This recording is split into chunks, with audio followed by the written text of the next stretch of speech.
Bonjour, ici Chrysalie et aujourd'hui je vais partager avec vous 5 faits qu'on ne vous dit jamais sur l'Afrique dans mon nouveau concept Vérité cachée, donc Vérité cachée épisode 1. C'est parti.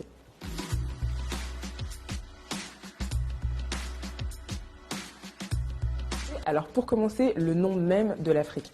Saviez-vous que le nom originel de l'Afrique est en réalité Alkebulan, qui signifie mère de l'humanité ou encore jardin d'Éden. C'est ainsi que les Maures, les Nubiens ou encore les Numidiens et même le peuple de Carthage appelaient l'Afrique. Cependant, à la chute de l'empire de Carthage en moins 149 avant Jésus-Christ, les Romains décidèrent de renommer Alkebulan l'Afrique. Et l'une des théories les plus crédibles est que cela provenait du nom de Leo Africanus, un explorateur européen.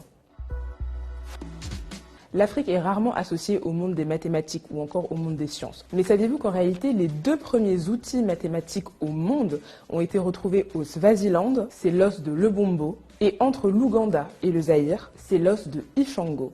Ces 2 outils ont été créés il y a 35 000 ans. Ce sont les premiers outils d'arithmétique au monde.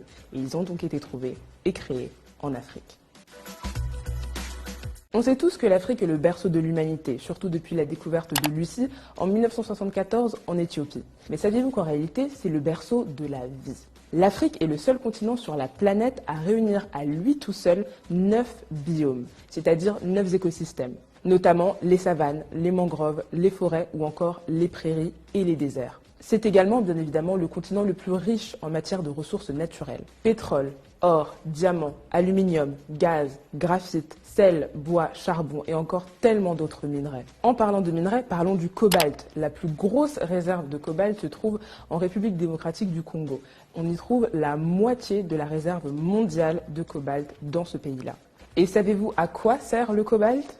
À ceci, le cobalt est l'un des ingrédients majeurs des batteries rechargeables de nos téléphones portables. Donc sans cobalt, pas de téléphone. Merci l'Afrique et merci le Congo. On nous parle souvent de l'Afrique à partir de la colonisation, après la colonisation. Mais saviez-vous qu'avant la colonisation, l'Afrique était en réalité un continent dynamique et mouvementé, où on parlait plus de 2000 langues et surtout où on comptait une multitude d'empires. L'empire Songhai, l'empire Toucouleur, l'empire Kong, l'empire Ashanti ou encore le califat de Sokoto. Des villes riches, renommées et prospères.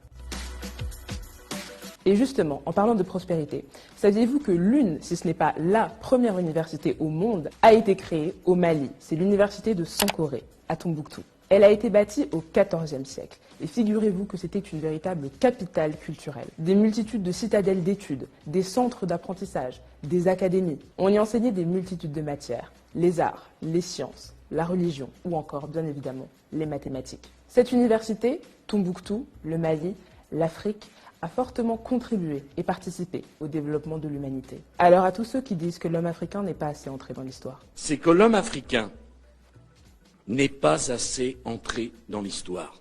Je n'ai qu'une chose à vous dire. En êtes-vous bien certain ?